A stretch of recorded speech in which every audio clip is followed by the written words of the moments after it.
What was your worst fuck up at work? Early in my career, I did a briefing for a select client group and didn't check the attendee list. I talked about some companies and sectors we were bullish on, and someone from the crowd asked me my thoughts on Company X. I said that Company X needed generational change in management that understood their market was modernizing and they needed to invest in technology at a faster rate. I then said that Company Y, their primary competitor, was a better investment because they got it. Couple things there. One, Company X's CFO was in the room and I didn't know. Two, the person asking the question didn't know Company X was represented in the room. Company X's super fund was a large institutional investor of ours. I got a very stern talking to from my manager afterward for being unprepared. I got a meeting with our local CEO, which was the first time that happened. I was at the start of my career progression, so past intern and greenhorn, and moving up when this happened. Our CEO said he'd read some of my analysis work after he'd heard of my episode, and he checked out my portfolio treatments and advice. He said, "Your work is impressive for someone with diminished mental capacity." I sat there expecting to get fired, but then he laughed and said he was joking. He asked me what I said during the QA. I told him. He said he agreed with my analysis and that he told Company X's CEO and CFO that the loose-lipped kid was spot on. He told me to check the attendee list next time and be smarter, but that we make money and our clients make money when we do good analysis and back ourselves. As I was leaving, he asked me how my manager took it, and I said he shared his thoughts with me loudly. He rolled his eyes and told me not to worry about it. About a year later, my manager, Dave, got restructured out. A few weeks afterward, I bumped into our CEO in the lift, and he asked if I liked my new manager, Jen, and I said she was exceptional and very smart. He said, "Yeah, she's bright and doesn't suffer fools." Dave was mediocre. "You'll do well if you follow in Jen's wake." Within 3 years of working for her, I was promoted twice, and to this day, consider her my mentor. She moved on a few years ago to a big role in NY, but now she's retired and sits on a few boards here in Australia to fill her time. I catch up with her for lunch every 3 months like clockwork to pick her brain. So when you duck up, find the silver lining. Story 2. How do I prioritize them? Probably the worst one was when I was recruiting for a very large corporation. They were looking for a team of 15 specialists in a program called Mercator. It was urgent, they said. So I led a team of 3 of us, and we worked 21 days straight, including weekends, to get a short list together of about 22 candidates in Sydney and Melbourne. I sent the short list of CVs to the client, in this case a middling HR manager. After a week and a half of leaving calls and emailing her, I received no response. My boss told me to leave a message with an ultimatum. "Please call me back in with interview times for these candidates, or we need to escalate it to your boss." I was in our Melbourne office and unfamiliar with the phones. I left the message, "Hi X, could you please call me back before noon today? My boss has asked me to call your boss if I haven't heard from you by then. The candidates are getting very restless, and I believe we're delivered these CVs in record time. Thanks." I hung up the phone and angrily said to myself, "Just duck and call me back, you stupid Karen." 2 seconds later, the phone speaker said, "Message received." I went ice cold. Obviously, the phone had not hung up. This was going to cost me my job. I sat there arguing with myself about whether I should follow up with another message, apologizing for swearing and making up some bullcrap story about not really meaning for the message to be for her. It was all bullcrap, of course. She knew I was cranky with her. I called the key account manager, who I got on very well with, and explained the story. "Duck, this could be big trouble for us." I said I knew that and that I would take 100% of the responsibility. That was a Friday. Monday comes around and my colleague is in Melbourne while I am back in our office in Sydney. He calls me and says, "How much would you pay me if I could save your job?" I said, "5,000, and meant it. He then said to hang on for 10 seconds. The phone was silent. Then he came back on the line. "Did I hear anything?" he asked. "No, complete silence." He said the phone did not have a hands-free microphone and the speaker was only one way. When you hang the phone up, it only mutes it. You've got to press a button to actually hang up the stupid thing up properly. I was off the hook, and he didn't make me pay the $5,000. I have never made that mistake again. Story 3. Had to book flights for all managers to go over to Thailand for a business trip, around 8 people. I sent out an email requesting all names and date of birth to book the flights, and John, one of Mangers, has sent me all of his details via email. And I sent a return email with all flight tickets. John then emailed me back saying his real name is actually Jonathan. Yeah, great, thanks for that. I spent 3 hours on hold at work and couldn't get through to the airline, so called after hours at home. I had so much anxiety because I was new the job and didn't want to make it a big deal. I finally got through and they said I would need to pay extra to change the name and needed the credit card details. Problem was I was at home and didn't have my boss's card. The following day, wrote down his card details, and after work, called again, finally got through, gave them the credit card details, and they then asked for the OptiCode, which was the SMS approval from the bank, but it was obviously sent to my boss's mobile number. Pretty sure I cried at this point and debated quitting. I went into work the following day and repeated the process, but came clean to my boss and told him I needed the opt code. He was a little annoyed, but think he maybe understood. After all that stress, finally, it was all over. Until 2 days before they fly out, another manger comes and says his date of birth is wrong on his ticket. F's. This was actually my mistake, but there's no way I'm telling my boss I ducked up again. I'm waiting for my boss to leave the office and then go up to the guy whose date of birth is wrong and tell him the boss is out of the office. Can I use your card to fix the booking? He says. Sure, that's fine. I call, fix it up, all done. Send him the email of the new ticket. He comes back to my desk. Sorry, the dob is wrong again. I was so close to just walking out and never returning. I then got so annoyed that I decided to just rebook a whole new flight and not call and get a return because I could not be bothered. So I booked an additional flight, which was finally correct, and told him that the other incorrect flight will be a return on the card, but could take 14 days. Total lie. Just thought I'll throw that to someone in accounts to deal with later down the track. Story 4.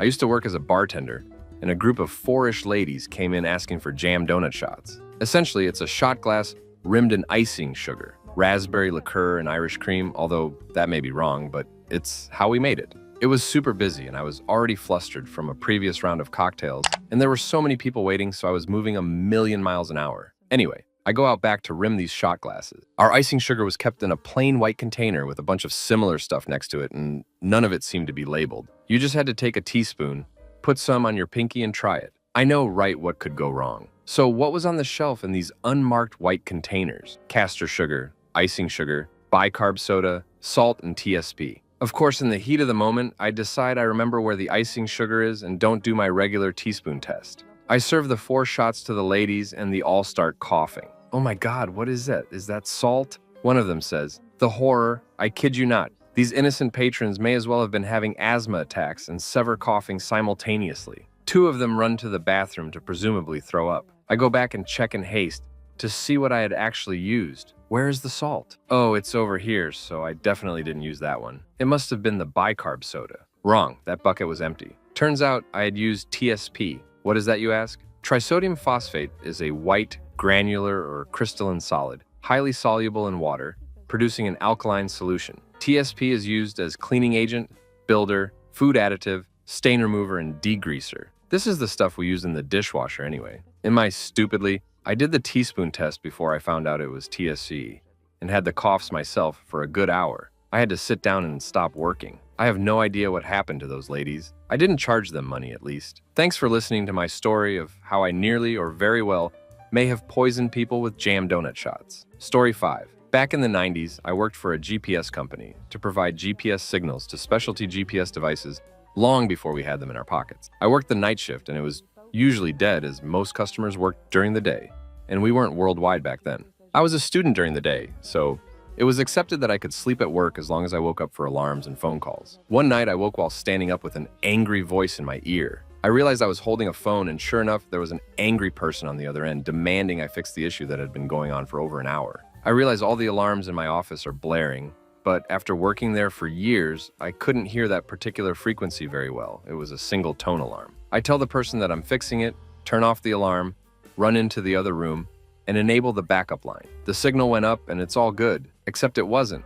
I found out sometime later that the person calling me was on a big surveying vessel, towing kilometers of surveying lines, can't remember the official name, behind them. They were approaching port when the signal went down, and since it was nighttime, they could only rely on their instruments alone. As the issue went for so long, they ended up having to turn the ship around to approach the port again, and with kilometers of line behind them. That meant doing a huge loop so the lines wouldn't tangle, which took several hours. The GPS signal came back and they were eventually able to approach port again, but by then a huge storm had come in, which I guess is what they were trying to avoid in the first place. It was now too dangerous to dock, and so they had to go back out to sea and wait for it to pass. But being monsoon season, that meant 2+ weeks out at sea, paying everyone on board top dollar, and costing the company a fortune. I heard it was $1 million plus at the time. From that point on, I wasn't allowed to sleep at work anymore. But I wasn't fired, and I don't know if anything else came from it. Story 6. Car mechanic. I left a door on a car ajar, then raised it up on the hoist. Unknown to me, a gust of wind caused the door to open wider than I had left it. So consequently, the door frame jammed under the top of the hoist. I noticed the hoist struggling a bit, then heard a metallic pop and felt a shudder, but thought nothing of it at the time.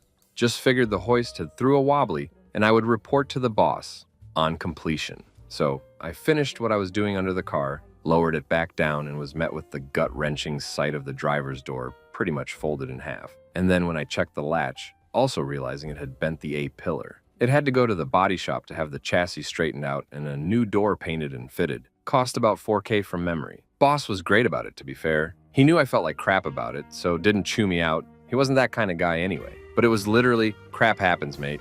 Don't beat yourself up, I'll get it sorted. Not the most expensive mistake I've seen, though, although the most expensive one I've done. Saw another guy PDI a brand new van, then fill it with petrol, and not realize he had done so until it shuddered and cut out on test drive. Wrecked the entire fuel system, which had to be replaced at over $7K. Then, another guy jacked a motorhome up on the wrong part of the rear axle, twisted the shock mount irreparably, meaning it needed an entire rear axle, which cost about $15K as it was rear-wheel drive. Then there's the two destroyed cars. One was a Peugeot 406 Coupe V6 that a guy did something to the injectors, refitted them incorrectly, and didn't notice it was leaking fuel until it caught fire on test drive, and he had to call the boss, and then stand there and watch it burn down. Then another guy who had a first service on a 1-year-old Mazda RX-8 back when they had only just came out, went for a joyride in it and barrel rolled it into a ditch. Mine's actually pretty tame now I think about it. Story 7. Not me, but my mate. He was manager for a group of about 8 people, all fairly senior, comparatively. While traveling in a taxi with a colleague, one had a brilliant idea and called my mate to get his support. Unfortunately, that particular thing had been tried before and to no particular result. So my mate explained this and said of course he wouldn't be doing that thing. Okay, says the caller and hangs up. 2 seconds later, my mate's phone rings again from the same person. They've bum-dialed him and haven't realized. In what they thought was a private conversation in the back of the taxi, the two of them bag him out mercilessly. He's useless, a liar, a pain in the ass, a coward, promoted beyond his capability, etc., and so on, with real anger in their voice. My mate is yelling down the phone at them to try to make them aware he's on the line. This, when I tuned into what was going on, I was only a couple of desks away and he was yelling loud enough to be heard from the far end of the floor. To no avail. Eventually the call dies as the taxi goes through a tunnel. He immediately calls them back and they're all warm and collegial as they answer. Hey John, what can we do for you? He says. Before you say another word, you need to know that you dialed me accidentally just after our last conversation, and I heard every word that the two of you said. Silence, followed by a very small "oh." Yes, he confirms, I want the two of you here tomorrow in our city for a serious talk. In that meeting, there was much contrition. It wasn't so much what they said. He told them they could disagree with him professionally, and that would be perfectly okay. They were even welcome to their private views about whether he was a good manager. It was the talking crap about him, especially behind his back, that had him seeing red. Those people definitely ducked up that day. Story 8. When I was a second or third year apprentice in the hi-fi repair business, I was working for a company that imported and distributed high-end hi-fi. The brand we represented had just started building extremely high-end car systems, and the owner of the company wanted one in his Merc. It was a 380 on the CE. Suffice it to say, it was not a shabby model. He'd had it resprayed by a guy in Camperdown who at the time was considered the car painter in Sydney. This was back in the 80s before sound systems were built in and integrated. So my boss and I were installing the system, and it was all going well, until I was stripping a wire over the front guard. My boss said to me, "Be careful," but I was a cocky 17-year-old and continued, and pretty much straight away after flicked my hand off the end of the wire, driving my side cutters into the guard, and scratching through about 2 mm of multiple, carefully applied coats of gold metallic paint. The scratch went to the metal and continued for about 4 centimeters.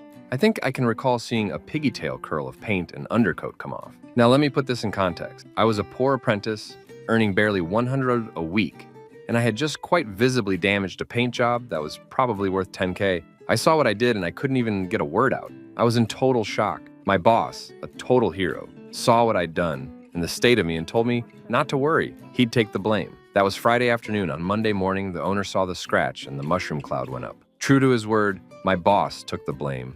The total legend. After that, the owner cooled down, but I tell you what, at the time I thought I'd be fired or have a heart attack. That event is burnt into my consciousness. 43 years later, it still makes me shudder. Story 9. My duck-up occurred when I was a third-year apprentice. Well, to be truthful, it was my fault technically. I was given a job to cut some large square tubing at a certain length using a huge cold saw.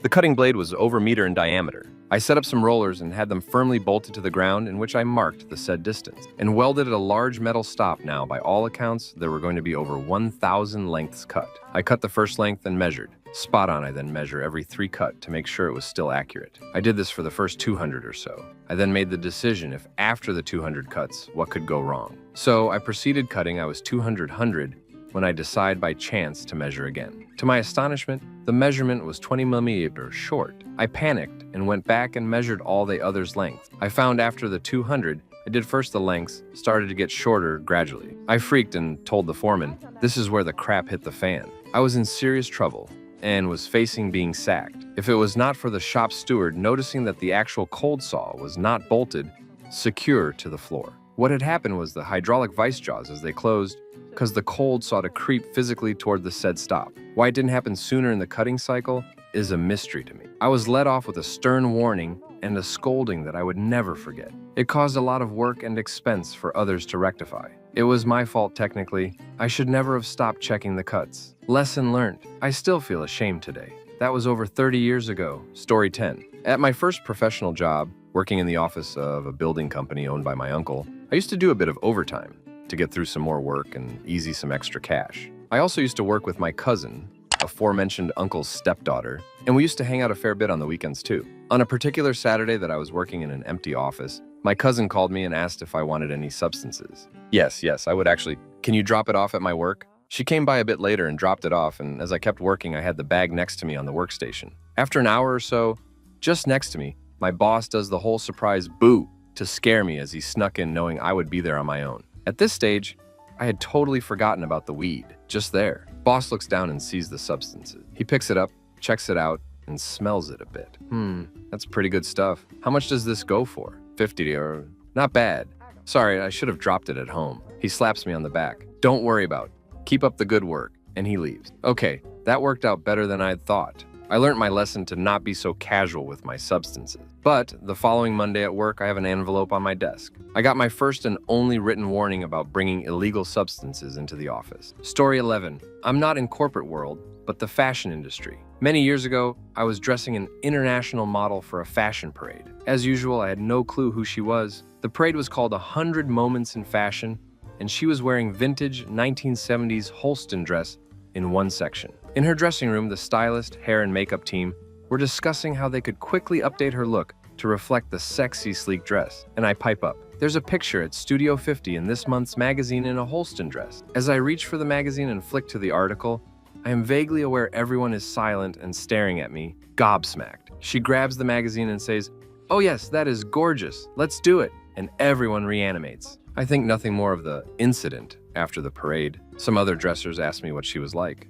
I gushed about how sweet she was and said she showed me pics of her son.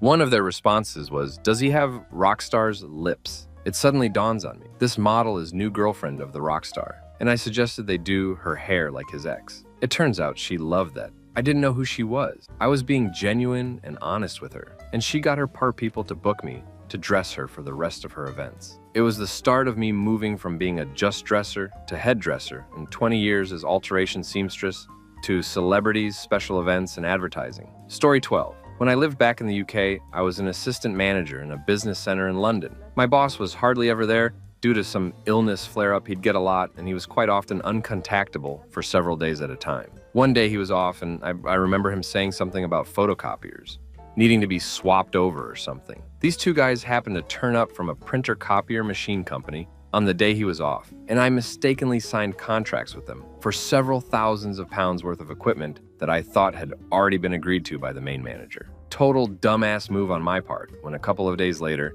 they turn up with loads of huge copiers and start installing them on each floor of the business center. Finally, my manager gets back to me and I mention to him, the new copiers have arrived and are being installed. He didn't know what I was talking about, and when he gets in the next day, he can't believe what I'd signed the business up to. Months went by of legal wranglings with the copier company, who were refusing to take the equipment away, saying we were legally obliged to keep and pay for them, and my manager and the business owners arguing that I didn't have enough authority to have even signed the contract. I ended up leaving the company a few months after it all happened, and even years later when speaking to my old manager, he was saying there were still legal threats going on back and forth until the business center was finally closed. Absolutely. This is the most worst duck-up I have ever done at work. Story 13. Not my screw you, but I heard it via a company I worked for. This one was in mining, but no matter how bad you messed up, there's no way you could have had this level of fury leveled at you for a justified reason. The dump trucks that haul around mines are huge, so much so that if you reversed into a Land Cruiser, it would squish like a beer can. If I name the make and model of vehicle involved with this incident, it might accidentally expose someone, despite being 30 years ago. There are two types of machine operator. The machine operator that asks questions such as, "What does that warning buzzer mean?" And "What's that horrible crunching, grinding noise?" Then there's the rock ape, oblivious to just about anything until something goes wrong. In this case, the rock ape gets into the cab of the dump truck and reverses. He feels a grating on his rear wheel, but thinks he can shake it off. Idiot reverses 100 meters, and it's clear that it won't shake off. Rock ape gets down from the cab to find a dual cab truck hanging off his rear wheel. The front axle is bent like a banana. The windscreen is smashed. The front end doesn't look so good. There are two people in the front of the cab. Other than brown underpants, they're unharmed. Said mine was FIFO. The mine manager was very angry because of the headaches a mines department investigation would generate. He was heard to say something like, "I don't care what your excuse is, walk to the road now." Civilization would have been hundreds of kilometers away from the mine. Story 14. This happened several years ago when I was young and naive. I, 20 was new to my workplace and started having uncomfortable exchanges with a coworker, let's call him Larry, 30s. Long story short, he wanted people to believe we were dating, spread rumors to support this story, and set me up in ways to make it appear like we were, such as telling me I had to report to his office, when unbeknownst to me, I was meant to be in another office, inviting me to have a coffee catch-up. When I would go to meet him, he'd be like, "Coffee? No thanks, I just had some," requesting that I go to his office to pick up some paperwork to pass on to my manager, and then not having any paperwork. My mistake. I confided in a female colleague, Kim, about Larry and asked for advice whether I should report the situation. Turns out Kim is besties with Larry and told him. Larry, being a popular guy, changed the rumors to I was harassing him. Everyone believed him and turned on me. It got to a point where a supervisor was notified, and I had to explain the situation to the GM. I had no text evidence that I could show, and it was all brushed off and no action taken. I spent so many shifts where I was ostracized by coworkers. It was awful. Thankfully moved out of that toxic workplace to another location that has a much better culture. Narcissists are in every workplace. The quicker you learn to identify them and shield yourself, the better. Story 15. It was 2 days before Christmas, and I was asked to send a rejection email to everyone who was unsuccessful for a particular role we had advertised. That was the first mistake, being so close to Christmas. Because our process was all manual, and we didn't have a system to send automated emails out, I had to send the email via Outlook. I was in a rush, and instead of putting all the candidate emails into the BCC bit, it went into the CC bit, which resulted in everyone seeing who else had applied, essentially breaching confidentiality. There was about 60, and it's a small industry, so lots of people would have known others in the group. I was extremely mortified and felt sick, thought I'd lose my job for sure. Had to ring the IT guys to see if we could retract it, but it was too late. Had to then ring both my boss and the CEO, by this stage it was like 6 p.m., who ended up sending an apology email on behalf of the company. To top it off, a few disgruntled candidates then started sending emails to the whole entire email recipient list, going off at me, the company, and everything else. It was horrendous. Some people responded to say, "Don't worry about it, mistakes happen, etc." But some people were just nasty and probably confirmed our decision not to go ahead with them anyway. But the emails kept going for a few days afterwards. I thankfully didn't lose my job, but definitely a few lessons learned from that mortifying experience. Story 16, an outstanding duck accident from my grad era that still has the power to make me wake up with cold sweats. RFI on an application, printed it out so I could highlight for comprehension so I didn't miss anything, and tick off each one as I was done preparing it. It's a go slow waiting for inputs from A, B, and C specialists. Put it all together, send it back in. Time passes. Client calls. Where's the stuff addressing X specialist thing on the RFI? Check my hard copy, highlighted and ticked off paperwork. Nothing. Client, there wasn't a request for X specialist input. What are you talking about? Knock off. Go for a swim. 7 p.m. Friday, lap 11. Brain retrieves a visual memory that the RFI file was 4 pages. The hard copy printout was 3 pages. Did the printer eat the last page with X specialist request on it? Team lead was still in the office when I appeared still damp and in my swim gear to check the original file. They were unimpressed, but gracious. Application was delayed for another month or two while we got that X specialist input sorted. I make sure I compare hard copy printouts and page numbers to the soft copy now when I'm doing that crap. Story 17. I can take the cake here. I was working as an IT contractor at a software development firm. Did orientation first day, all good. I plugged my iPhone into the computer and went to lunch. Came back and every guy was staring at me. I was the only woman working there. I went to the bathroom to check. I didn't have my undies tucked into my dress. Nope, all good. I go to sit down, these guys are still staring at me. The lead dev comes over and goes, "Just so you know, we have Dropbox sync in this office." I said, "Okay, why are you telling me this?" It turns out that when you plug the lighting cable into the USB drive, all the images download off your phone and into the company Dropbox, where everyone can see them. Obviously, it was full of nudes, and not even good nudes. Pics of me in beige underpants and no top on for weight loss progress, and pics of me breastfeeding. Absolutely horrifying and a terrible invasion of privacy. I ring the recruiter and tell him what happened. He thinks it's a joke and is laughing over the phone. I said, "Mate, I am not joking. I will not be going back ever." He convinced me no one would care the next day, probably for his commission check, but I did go back. It took about a week for the awkwardness to go down. Story 18. Oh, it's only work, mate, nothing life or death. But enjoy the following. On an ancient program we were using, we had a process button right next to a delete button. It wouldn't just delete what you were working on, but the entire client's profile. Guess who was on data entry and deleted 188 clients from the system? We renamed it the Doom button afterwards. I once sent some critically confidential documents to the wrong client.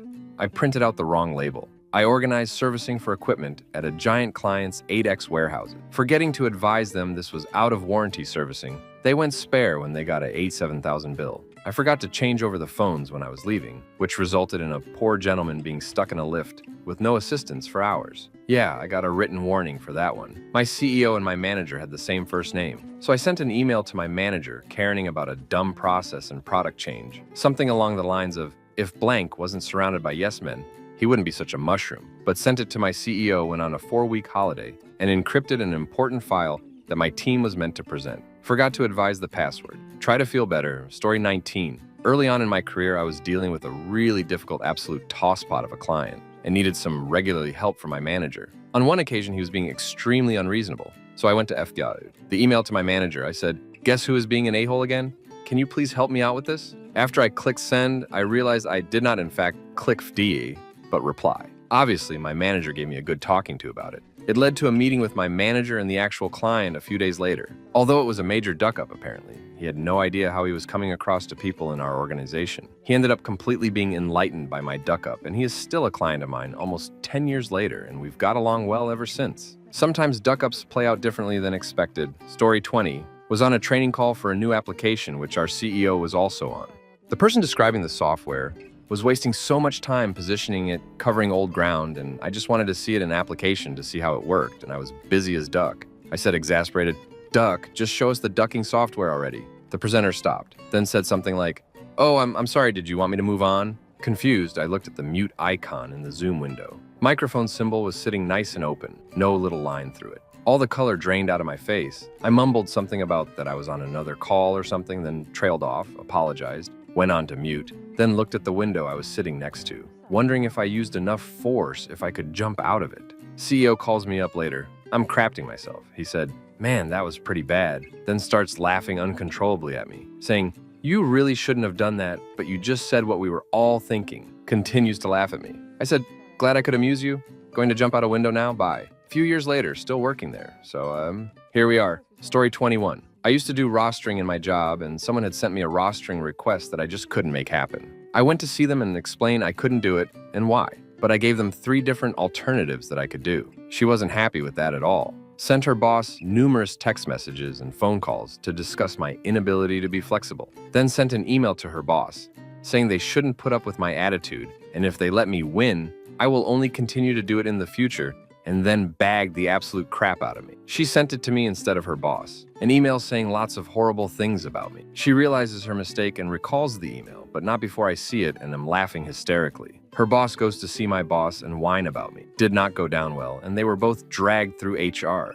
We had to go to a meeting and mediation. I'm in the meeting going, "Mate, that should have been a phone call. Don't put crap like that in an email. That's your biggest mistake." I thought it was hilarious, HR not so much. Story 22, I had a good one. I worked for a primary school as an IT guy, and it was coming up to school holidays. So as usual, I sent out the usual email to all employees of the school, stating that they are all not here and that I still will be here. So I'll be updating all the Windows PCs with the latest Windows build during this time. Make sure all your important files are backed up. Then I proceeded to update each PC, including the principals. The funny thing is, I only worked 2 days a week. And the first day back after holidays, I get a phone call from the admin ladies and the principal, absolutely grilling me and yelling, stating that the principal's documents and files are deleted. What happened? I told them I updated the computer and they were like, no, I shouldn't have done that. There were important files and now they are gone. I was like, I sent 2 emails stating this was going to happen. And I even explained that if I didn't do it a power outage,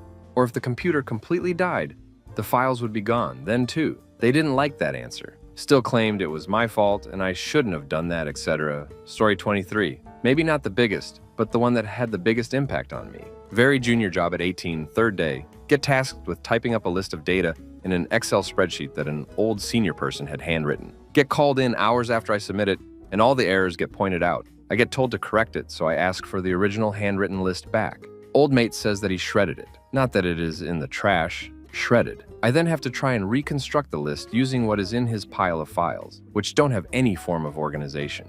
After I spend the afternoon sorting out his filing system and recompiling the list, at the end of the day I get fired. I found out later he was known in the industry to throw people under the bus at every opportunity. I was confident that I had accurately recorded what he wrote, but that he couldn't be bothered auditing his own records. Primary lesson learned. Some people can't be trusted. Until proven otherwise, don't. Secondary lessons learned. Double check your work. Don't dispose of any information which might vindicate you. I was glad to read that obit, story 24. In the start of my career, I worked as a stylist and personal shopper for a luxury business. One day when leaving work, I saw one of our regular clients and her husband waiting for a taxi with weekend bags looking very loved up. I was in a rush, so didn't stop and they didn't see me. A few days later, they came into store and I said, I saw on Friday looked like you were going away for the weekend. Did you have a nice time? The husband looked confused and his wife turned pale. Clueless, I continued. You had weekend bags, so assuming you went somewhere nice? The husband looked at his wife enraged. He'd been working away all weekend and finally caught his wife in the affair he suspected her of having.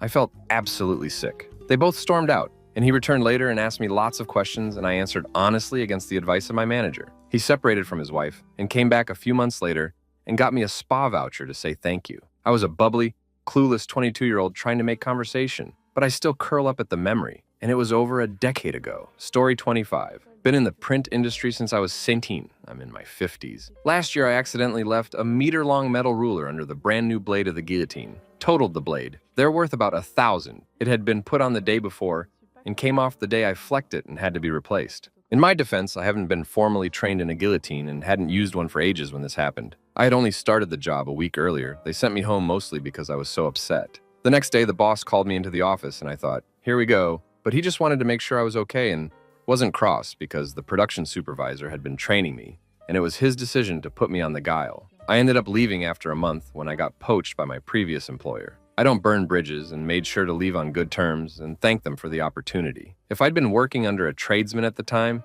he'd have rightfully lost his crap. It was a rookie error. Story 26. I can't say too much without essentially doxing myself, but I do a very niche role. And in this role, there is one thing that must be done. The old, you had one job thing. And even though it wasn't my fault, it was my responsibility that the thing wasn't done by the hard deadline. I was actually in the process of interviewing for another role, which I got. So I could have just left without doing anything, but had it not been fixed, there could have been layoffs. It was that bad. So it was 6 weeks of hustle, dealing with a state government department that will not accept things post-deadline. The people in that department were actually on my side, but their legal department were being idiots.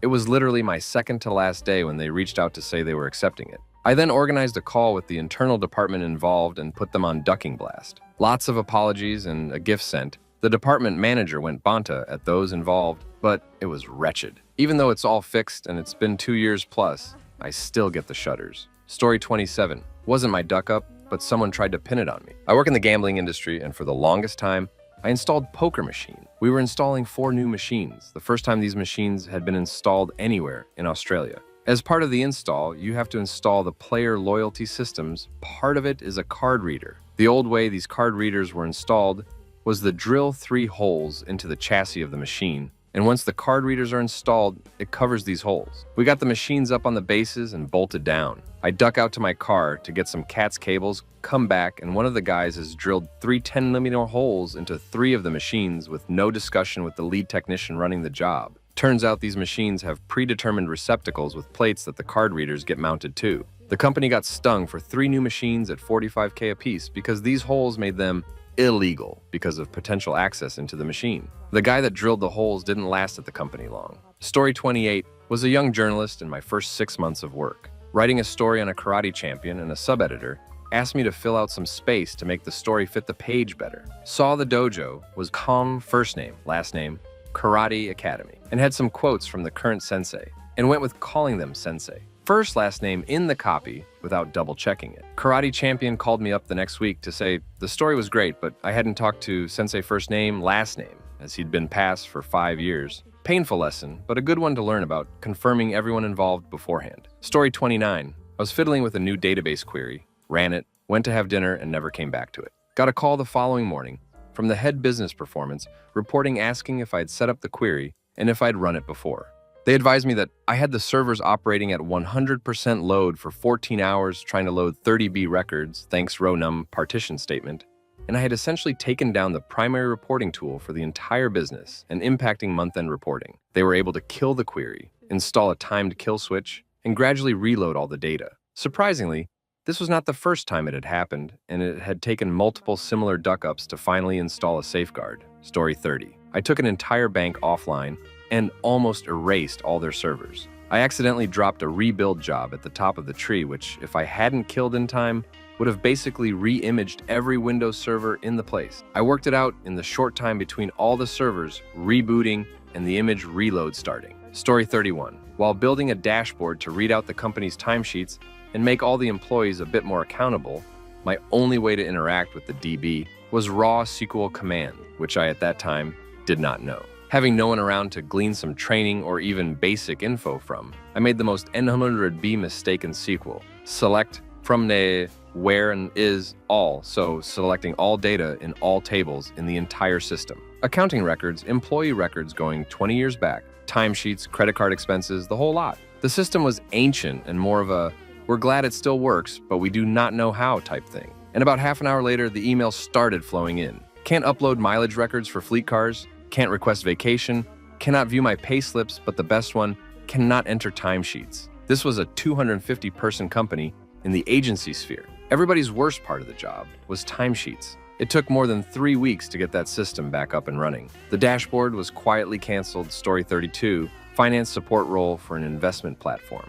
We had a representative of one of our large clients call through requesting a relatively small 1 million investment switch. Sell out of stock A and buy stock B. Now I swear I submitted the request via our system, and I'm still not sure exactly where it failed. Whether I forgot to confirm the request at a particular stage, or whether it was some other unidentifiable issue. But the crux of it is that in the 5 days it took for the client to notice, stock A had dropped in value 4% and stock B had a 7 positive return. I'm sure you can do the math. The client was disadvantaged tens of thousands of dollars, which ultimately the company needed to compensate. I was never punished, although conveniently, an excuse was found for not supporting a pay rise or bonus that year. It led to a process change that ultimately stops these sort of issues occurring though. They are my employer even still. Story 33. One of my epic fails whilst being a carer in an aged care facility of 96 residents happened on a Sunday morning. I was on a break toasting my bagel for breakfast in the staff room. I hadn't noticed the plumes of smoke rising from the toaster as I was scrolling through my phone when suddenly there was a loud beeping sound. I looked up and realized I had burnt said bagel and was pissed as this was all I had brought to eat. Suddenly, the maintenance man flung the door open and grabbed the toaster, throwing it out of the window whilst I was apologizing profusely, and he said, "It's too late. They're on their way." 4 fire trucks arrived in less than 5 minutes, priority due to size of facility. And seconds later, there I was faced with a tall firefighter who announced over the radio to his colleagues, "We're okay. I've located the bagel bandit. OMG." So embarrassing, and my burnt breakfast cost my workplace $800 Australian dollars 9 years ago now, just to reset the fire alarm. Story 34. I got 2, sent an email to the address it had told me to do to get access to a system. For some if up reason, it actually went to the whole company, plus some outside our company, 3,000 odd people. Then they started replying, all asking why and asking to be removed for the distribution list. By this stage, I was hyperventilating under my desk. The CEOs replied, all saying stop replying, as all the executives were getting the message. Then, one of the head execs replied all to the EAs asking about a lunch meeting. So random. Then, the whole email system shut down because of all the emails. Second one was about 20 years ago, and I accidentally deleted the entire scheduling system in a Big Four consulting firm. Thankfully, it was able to restore it from the overnight backup, but I was ready to just pack my desk and leave. Story 35. I was trying to troubleshoot the covers on a newly built HV-rated UA truck that was getting sent for delivery the next day. I could hear a rubbing noise coming from somewhere in the tower, and I was trying to see if I could pinpoint where by operating the tower. I had done this many times before, but for some reason that day my attention drifted and I stopped paying attention to where the bucket and end of boom were. As I'm looking to see where the rubbing noise is coming from, I see the entire boom arm shudder, and I immediately thought, that's odd. Why is it doing that? Then I realized the bucket was pressing down on the cab of the truck, bent the roof in, and all the equipment on the roof was ducked. I stopped, shook my head, and went off to tell management my duck up. They weren't happy to say the least, but they didn't sack me. It was a character building and humbling experience that I will hold for life. Story 36. Worst that was noticed was when I accidentally wrote a change to a Lotus Notes file that replicated through the local mail server instead of a single mailbox. And we had to take the server offline for the afternoon and roll it back before it replicated to the other servers around the company and screwed up all the other inboxes. That was fairly early on, and thankfully there was no fallout from that either. Worse that somehow didn't go unnoticed was back when I was working my casual after-school job. I waltzed in for a shift one afternoon, said my hellos and whatnot like I normally did, got my directions for what department I would be in, and did my shift. And it wasn't until I went to take a quick break before knockoff that I checked the roster for upcoming shifts and saw that I was actually down to start that shift way earlier in the morning. It was never brought up, and I somehow still got paid for the full hours for that shift too. Story 37. Oh boy, here we go. Cracks fingers. Let me tell you a story of when I worked at a chicken farm. 800 R&M, carting about 500 eggs on a huge trolley with racks. Went over a small incline edge and lost them all. After 30 mins of cleaning, no joke. Next trolley, I did it again. I was ready to pass then and there by the boss. Another story, I hit my finger in a sheet metal press. That was super gay. Second day on the job. One time my boss threatened to fire me at a car yard I worked at by offering positions to replace mine. I was happy to leave, so I got my mate a job in secret. It all backfired when he said the next day, "There's a new bloke starting today." I had to shake his hand like we were meeting for the first time. I dropped him off to work with me, but a few streets earlier. The boss became pretty suspicious after the fourth day. Story 38. Fell asleep at work when I was alone in the office and missed the team huddle. The night before, I went on a night out because one of my friends was inviting the city.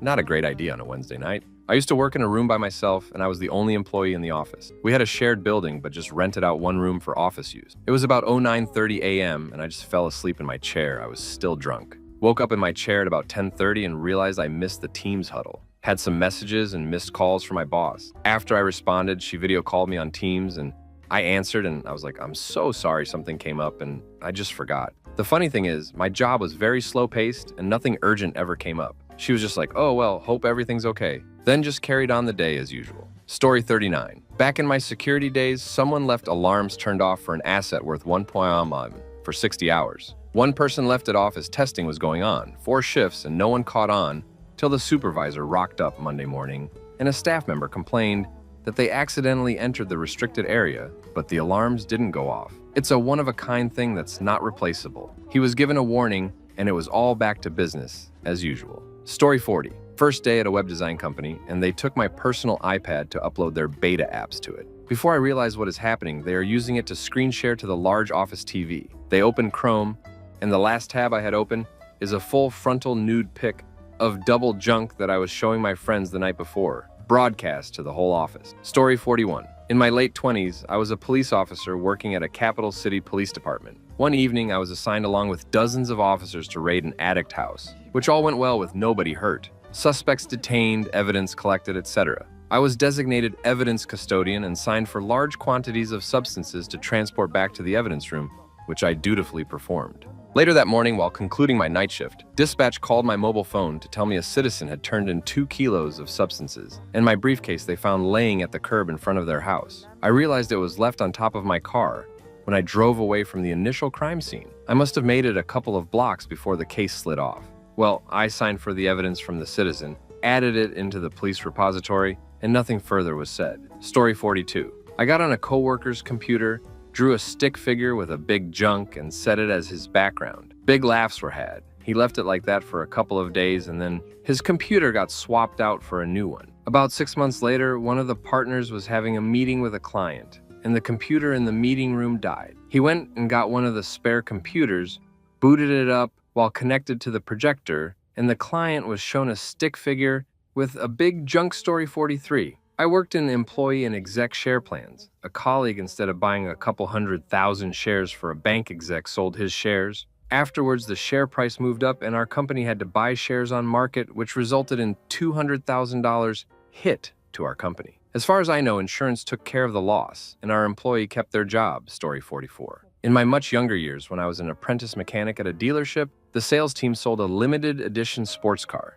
and I got handed the pre-sale inspection and fitting some accessories. Took it for a test drive and ended up going through a traffic chicane a little too fast, and the car ended up on its side, on the grass, out the front of a cop's house. Damage was pretty minimal, all things considered. Dealership told the buyer they found some issue with the engine, so it had to be replaced under warranty, but really, they sent it to a panel beater to get bodywork done. Story 45. I wired up something wrong, took literally half the runway lights of the airport I was working at, and they were forced to divert planes to other airports and lay on buses. Story 46. I was working alone in a video rental store, remember those?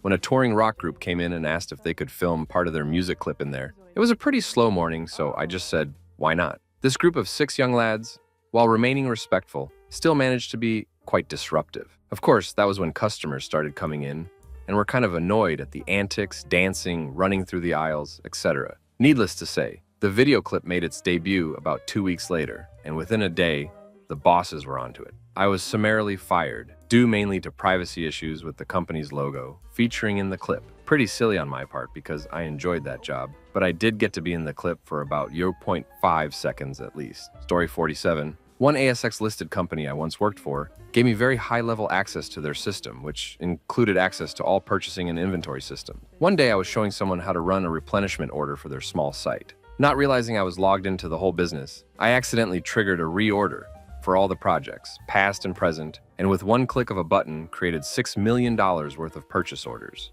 Needless to say, the rest of the day was a panic-fueled exercise of reversing all the POs for each site. Thank Duck, it was a weekend, and had time to clean it up before anyone noticed. Story 48. I have 2 big cringy-worthy moments. I was looking to earn extra income, so I picked up waitressing for a few months. I have skinny toothpick arms, so carrying plates or drinks was very challenging. Plus, I wasn't trained properly on how to unload trays. It was Mother's Day, and I was delivering a tray of drinks to a family.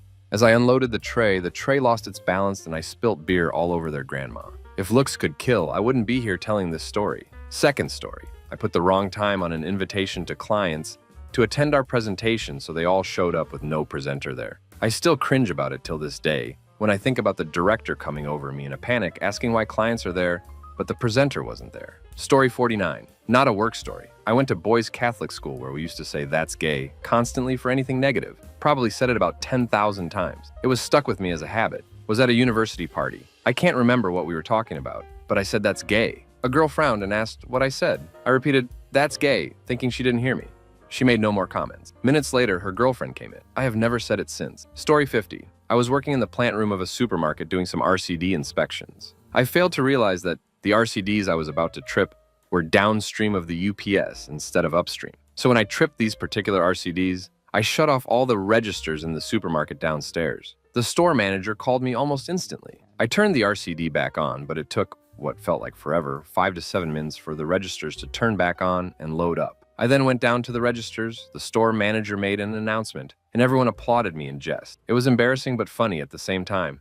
Story 51. I had a job at Macca's. We had to change the fries in the fridge, and it was impossible to do so without taking the rack, which sat on top of the fry crates inside the fridge. So you had to take the rack out. The rack typically held small plastic bags with apple pies in them. Anyway, I pulled the rack out, which had a bag of apple pies on top, and as I lifted it up to put on top of the fryer, as so I could fill up the fry crate, the apple pie bag fell into the frying oil.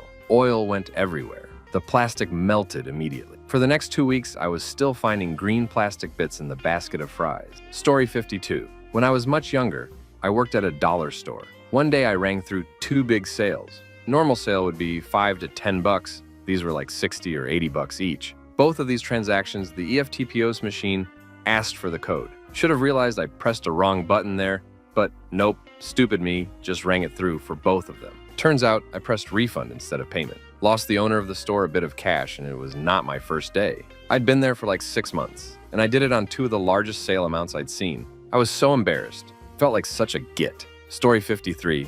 I'm a sound engineer. Once I was mixing sound for a Catholic music convention. 100-odd Catholic music professionals, songwriters, musos, publishers, etc. They have a playlist of their music to use as background music. iTunes plays one song from it, then jumps back to my queue and plays the Lonely Island's Natalie's Rap. I don't sleep, mother ducker. Off that yak and Durban. Doing 120 getting BJ. Damn, Natalie, you a crazy chick. You shut and do BJ. They noticed story 54. Not me, but a coworker once cooked a pastry for lunch, and it caused a fire. They put it in the microwave, typed in 3 minutes, and went back to work. They forgot about it. The fire alarm went off, and we evacuated.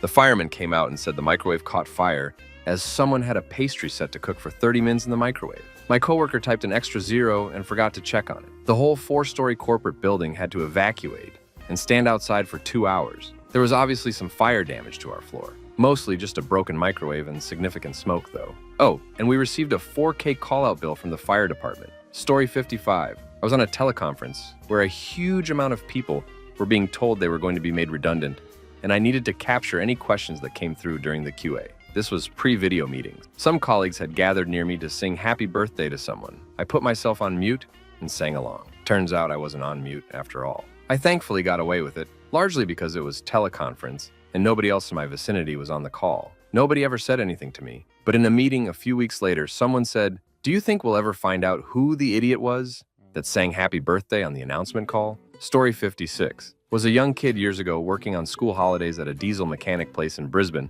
that worked on trucks mainly. The boys had removed the rocker cover and gave me some sandpaper to rub the inside of this area. Long story short, I accidentally dropped a big bit of sandpaper into the motor and couldn't get it out and didn't know what to do. So I said nothing, and they put the motor back together and it seized. They were at a loss why the motor seized, and I didn't say a word to anyone. They ended up having to do a complete rebuild of the motor. Worked out the life as a truck mechanic was not for me. Story 57. Won't say what product or how much exactly was lost, but basically I broke something that we had to use that shouldn't have been there in the first place. Got hidden from auditors as well. Was only there because they weren't following protocol, and the place was still sort of under construction. Anyways, I broke it, told the boss above me, cleaned it, which I thought I did, but there was still stuff around. Next day, they found the stuff still around. Had to throw everything made out from the point it allegedly broke, and the boss above me made up a whole other story against me. I cried and lost my job. It was over $10,000 and under $15,000 loss at story 58. I careened about my manager in a group chat she was in. Luckily managed to get out of it with a warning, but learned my lesson after that. Only ever Karen about people in person, never in chats or on email. Story 59. For me, it's a toss-up between when I checked and corrected a text file in Excel before loading it into an antique computer system that used fixed width columns with no error checking. Excel stripped the leading zeros, and the load corrupted the claims processing engine of a health insurer. Fortunately, I had an amazing boss who saw this as a learning opportunity and helped me fix it. The one and only time in my life when I accidentally CC'd someone on an email, a performance management email. The two worked closely together. It was muscle memory, and I was exhausted, but nonetheless unforgivable. Pretty sure that guy hates me, and I can't blame him. Story 60. About 20 years ago, I was sitting with a colleague in the office of the CFO for the company. We did it support, and the CFO was talking about stuff they needed for the yearly, was bored off my tits. Being bored, I started to fidget with the back of the CFO's desktop computer and flicked the little voltage switch on the PSU. PSU promptly blew up and spat out black smoke all over me. CFO really appreciated it. I replaced the PSU in about 10 minutes, but they still looked at me like I was drooling on their desk. Story 61. I taught another team how to use a CSV upload to do something they were doing manually. There was a field my team didn't use, But their team did, but the field wasn't configured properly, which I was unaware of as we didn't use it. Just before the end of the workday, someone from that team used the CSV upload, including that field. This took down the entire website, e-commerce company, until the tech team could figure out the issue and roll back. To be honest, I kind of think it was the tech team's fault for not configuring it properly in the first place, so I don't feel too bad. Story 62. When I was an apprentice painter doing work in a multi-million-dollar mansion, I stepped off a ladder and knocked over a $10 bucket of paint. Luckily, we had drop sheets down, but the paint still went through them and onto the carpet. Me and my boss were freaking out trying to clean it up, which we eventually managed to do. And luckily, by the end of the day, my boss was laughing about it. I really thought I was getting fired that day. Story 63. I got promoted to the project manager for a nationwide project in one of the big 4 banks, of which I had to report progress to the board of directors in person each month. My first meeting, I took a sip of hot chocolate from a mug in the boardroom, and someone made a very funny joke, to which I spat a mouthful of hot chocolate over a female board member who was wearing a beige dress suit thing and now had brown splotchy U all over it. She was not impressed. I kept my contract, but at the end of the project, I wasn't asked to renew for anything else.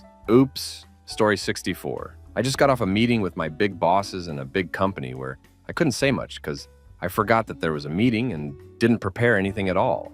I kept repeating the same thing in different ways, and I could see my boss' eyes go big, like, what's she yapping on about? And they did add things at the end. And I'm pretty new at the company, so this was the time to shine. I feel like crap at the moment. Right after the meeting, the bosses went into another room and were discussing something. I am pretty sure it's about me. I feel ducked up at the moment. Story 65. I used to design newspapers. I was completing a 75th anniversary edition for a local town, and on page 2, announcing the 75th edition with the town name, I spelled the town name wrong. To my defense, other people checked it as well, but yeah, I was mortified. Was in that town the other day presenting to a local group, and I told them about my screw-up. They all laughed along with me, thankfully, but then one of the other subs left the word damn on the front page headline of our main local regional paper. Noticed halfway through the 30,000-ish print run, literally stop press, and they had to start again.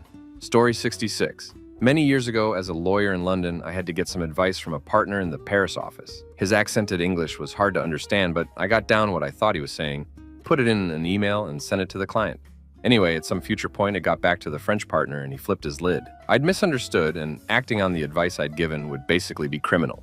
And the CEO of one of the world's largest investment banks could be arrested if he entered France. Suffice to say, not a great day at the office. Story 67. At an old workplace, a CEO came into the business that resulted in multiple staff resigning. Almost 12 months from their start date, they hand in notice. Keeping things professional, I log into FB and send an inbox message to the tune of last resignation for a while to a friend in another department.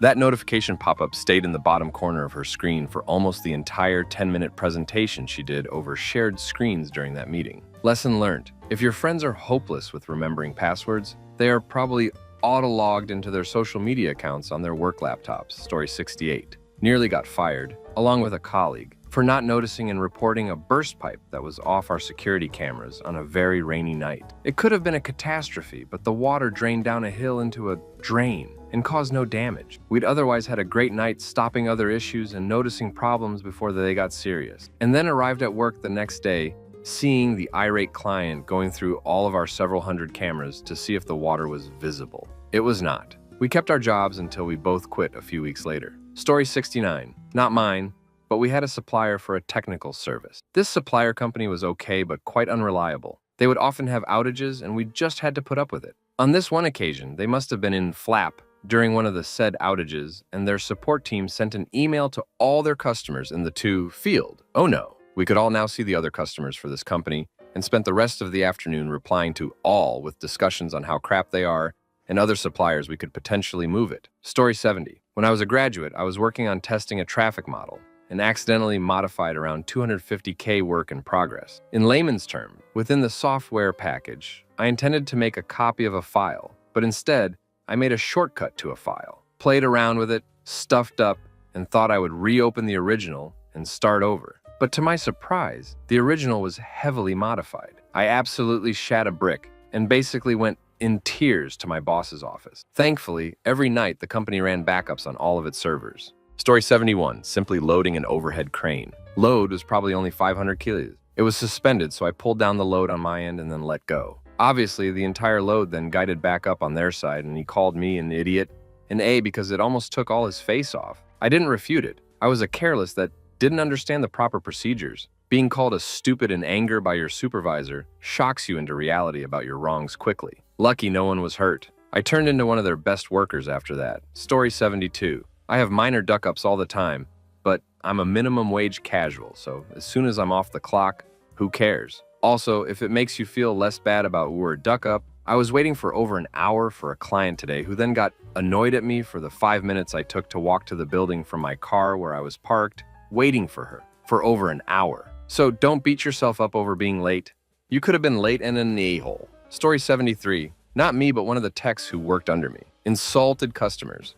Told a woman on a site he wouldn't duck her. He did some other stupid stuff, mainly insulting and being rude to people. Worst one was when he shut down a Woolworths DC for several hours, when he pushed an emergency shutdown button in the main server room, 3 times no less, instead of the door release button. That was an expensive duck-up. Needless to say, he didn't last long after that. Story 74. Loaded an AI meeting transcriber on my personal phone. The AI started running a meeting in MS Teams with the government, who freaked out. That's the risk of using personal devices for work purposes. You authorize the software access to other emails in the fine print, and ultimately MS Teams, etc. It was instigated by others bringing me into MS meetings without my knowledge when the boss had told them not to. Government Reporting Authority complained, thinking it records their conversation. They're so incompetent. Careful loading AI software on personal devices when the boss hasn't issued you a work phone. Story 75. Just before shift change, we decided to change oil on a $2 million centrifugal diesel pump. We drained the oil and got the next shift to put the new oil in. I got the new oil, but it was in an UN-labeled oil drum and told the next shift to use that drum of oil.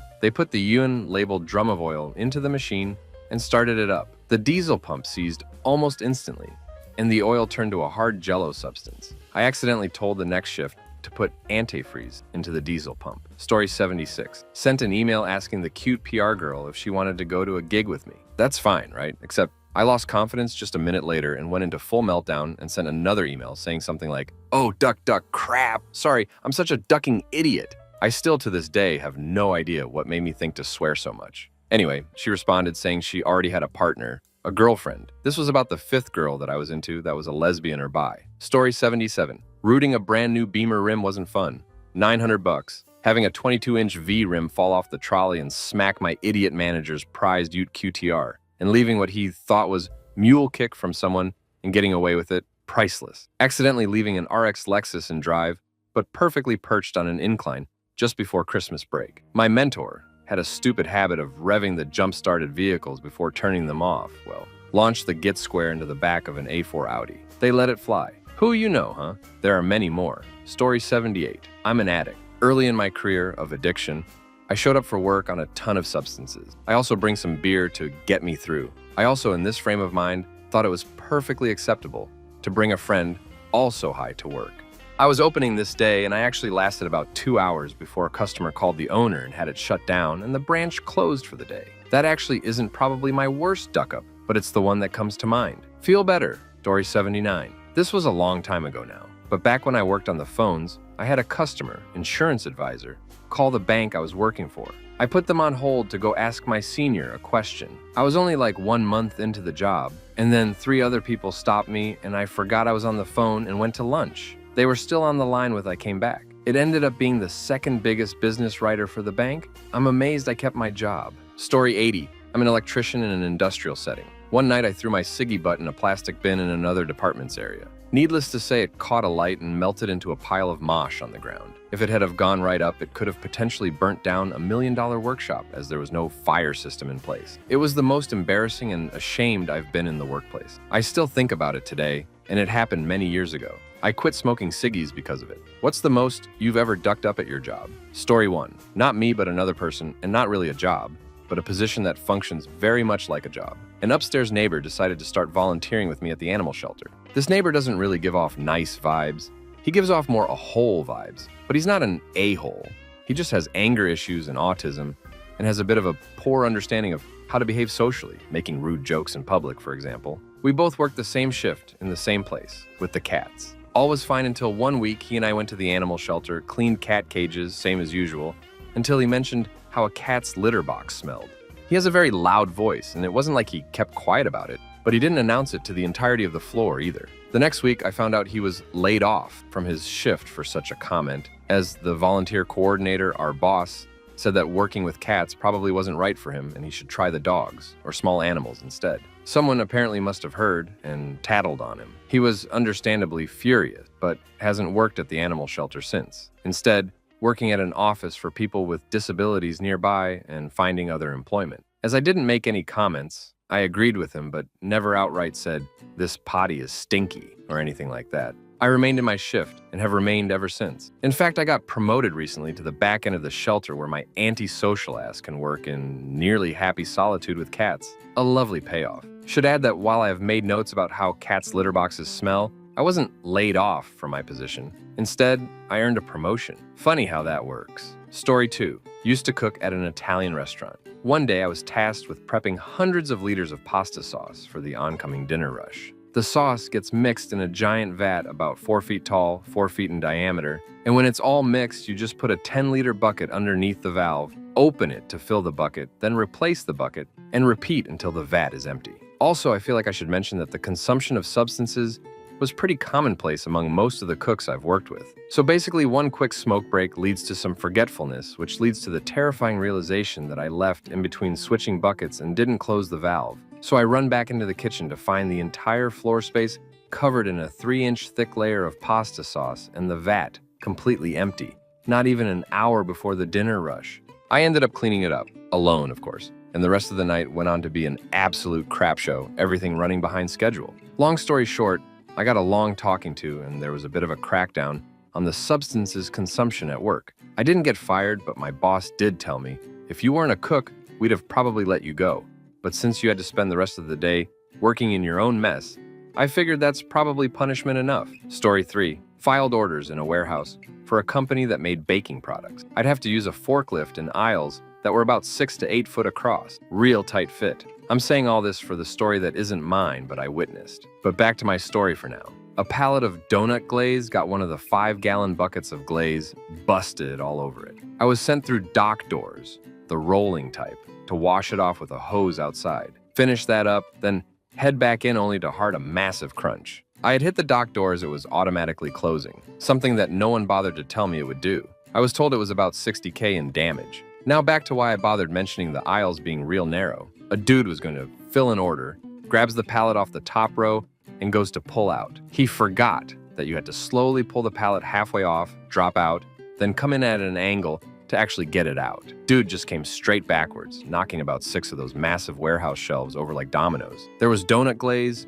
cherry topping, whipped cream everywhere. Took a few days off cleaning to actually get rid of it all. I'm fairly sure the guy was just in a rush because he got off the same time I did, but he had 15 minutes to finish his last order. I dipped as soon as I saw the damage. No way in hell was I staying over dealing with that. Story 4. Not ducked, but almost. In my job, every storage server are encrypted with very long and complex password. After a reboot, each server need to type passwords to boot. To remember all these, we have a password manager with all the passwords in it. Having said that, one night after a long day, moving all the servers to a new location, it was time to start over all over again. When the first servers start booting, I remembered that the password manager was inside one of the now powered off servers. All the company information was in those servers. Even the backups were encrypted. At that moment, I think my heart stopped for a few seconds. Started to feel cold sweat and feel nausea. I freaked out. One coworker was with me at that time and asked me what was going on. Not answered, just thinking how not to take a medium-sized company to bankrupt because of me. My coworker asked again, and in all shame, I told him the situation. Not a single duck was given. So I asked why, and in all serenity, he pointed to a USB stick, which I made and complete forgot about, with a portable version of the password manager, with a minimal set of passwords able to start all again.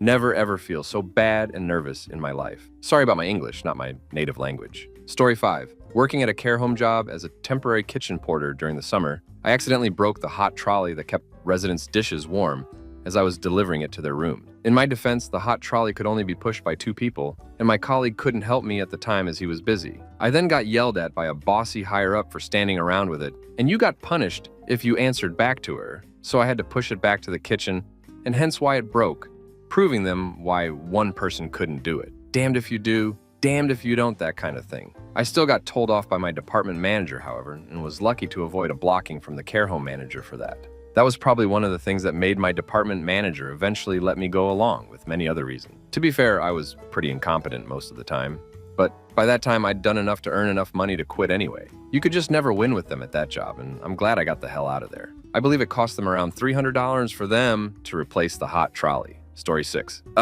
Went out drinking with my general manager. Got a text from the cleaners that there was a leak. In my drunken state, I sent the message back, "That sounds like a problem for tomorrow me." Rolled up at 8 a.m. to a flooded furniture store, thousands of dollars of damage to the showroom, and over $100K worth of merchandise water damaged. We managed to get the insurance company to cover it, but boy did I feel stupid. My GM and I hid the fact that we knew. He was so hungover he couldn't make it to work, even after we found out about the flood story 7. When I was a doctor in primary care, I was treating a kid for behavioral problem. I prescribed some stimulants for him and saw him in follow-up. After reviewing reports from his teachers and parents, the stimulants were unmasking some tics. Seemed like the kid may have a tic disorder like Tourette's. I called a neurologist and ran the case, but she agreed with the diagnosis of tic disorder. Because the wait list to see the specialist was several months, she recommended I start the kid on meds and follow up with him again. I start him on a new medication dose, escalating over a few days, and then head off for 10-day vacation, planning to see him when I get back. I get back to frantic calls from the mom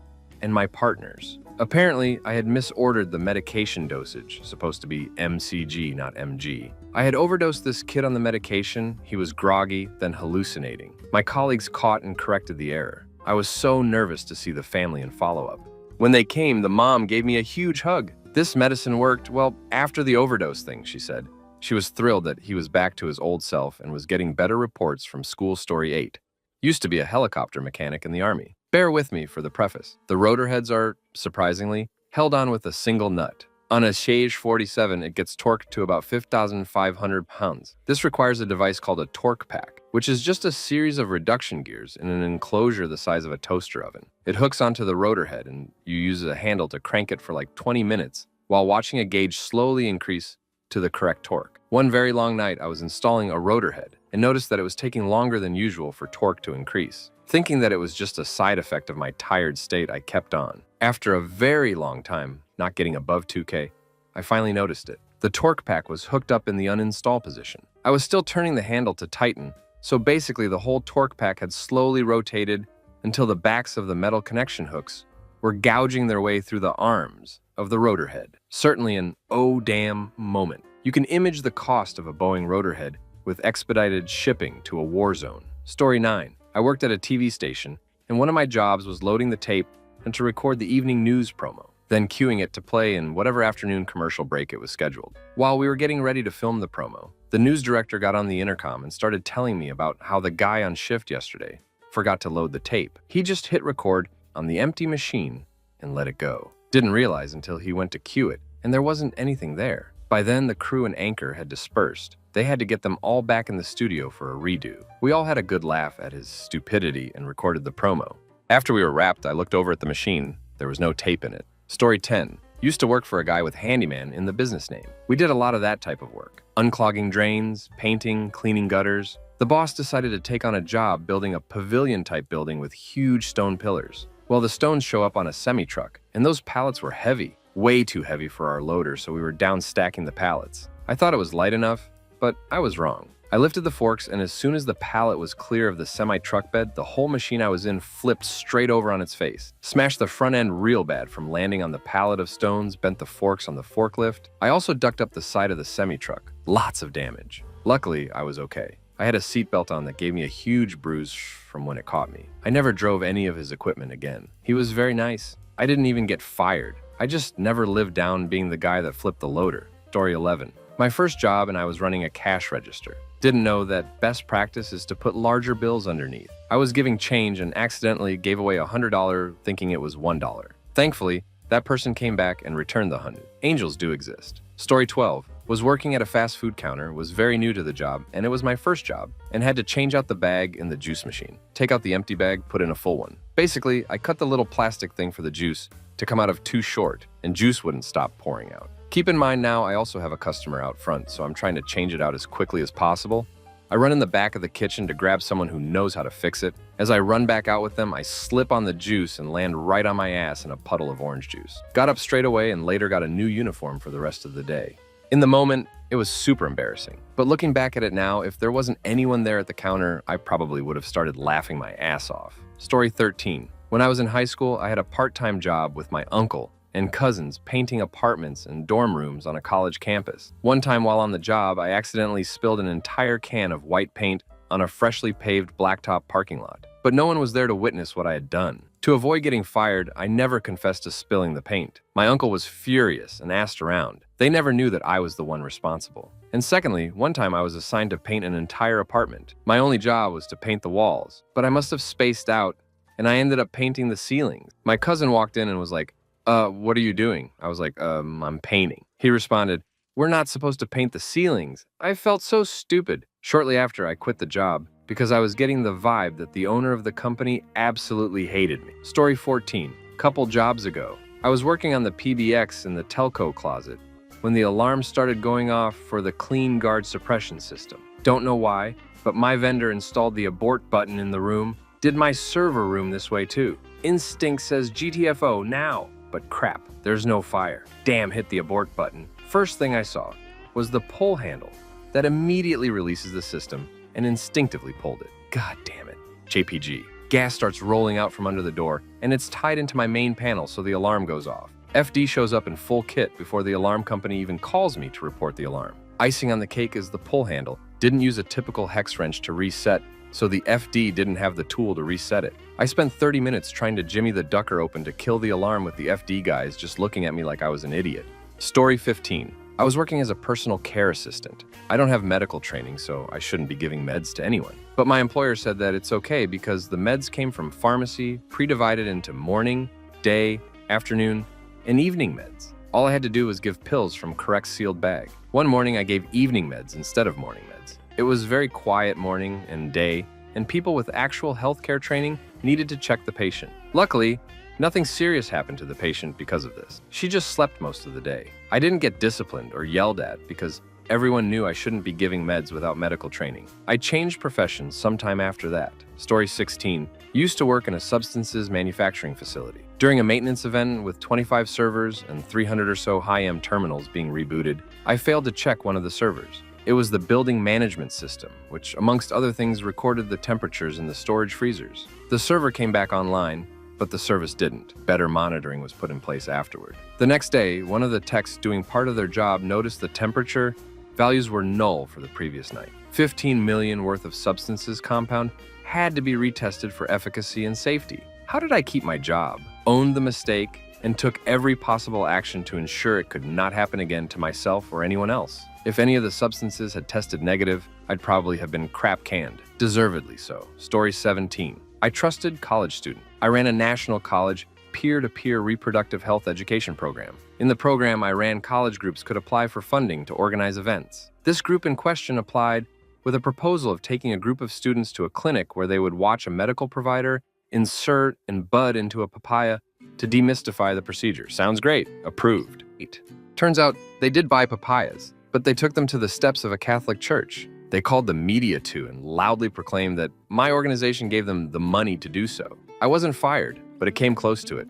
I'll never trust the youth again. Story 18. I worked at a winery and had to drive the customers to their cars when they were done. I drove a little golf cart. One day, these drunk customers wanted me to whip the golf cart, so being the people pleaser I am, I did donuts and drifted every turn. I ended up putting the golf cart on 2 wheels right in front of the boss. Let's just say I don't get to drive the golf cart anymore. Story 19. So I worked as a custodian at a really old high school that's being torn down soon. I would do mostly summer work, and that would involve a lot of outdoor jobs like cutting grass and trimming plants. One day I was trimming a hedge, one that I had trimmed many times before, mind you, with electric trimmers, and out of nowhere, I thought I had been shot in the neck. I dropped the trimmers and ran like the goddamn wind as the hundreds of hornets from the huge ducking nest I had cut open started to chase me. Thank God the truck door was open because I managed to shut it a millisecond before they would have gotten in. Scariest moment at work by far. Story 20. I worked at a Mediterranean place once, and I was asked to replace a soda syrup bag by the end of my shift. I had never done so, but I just got the box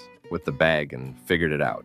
I opened the box with a knife, put the new bag in, and closed up. I was off the next day, but after I was told that I stabbed the bag and all the syrup had drained out during the night, and by the time the morning staff got there, The floor was all sticky. Apparently, they spent 2 hours cleaning. The manager didn't fire me, but I was charged $70 for the bag. Story 21. First job. Slipped on ice while carrying a huge bucket full of ice to refill the soda machine. Fell flat on my back while the ice covered me like the opening to Encino Man. Current job. Was busy talking to a friendly and sweet grandma while I drew up her grandson's IV Benadryl. Pushed it into his IV. A minute later, he had a seizure. I gave him 4 times the normal dose by accident, having drawn up the whole vial while distracted. It was 12 years ago, and I think of it every day. He was fine, but now when I'm giving medications, I don't allow any distraction. Story 22. I'm an accounting assistant. In my first year, I was releasing a container for a client, and I had to pay a tax for the merchandise. The client didn't change the currency to dollars, and I didn't notice, so I paid about $33,000 more than I should have.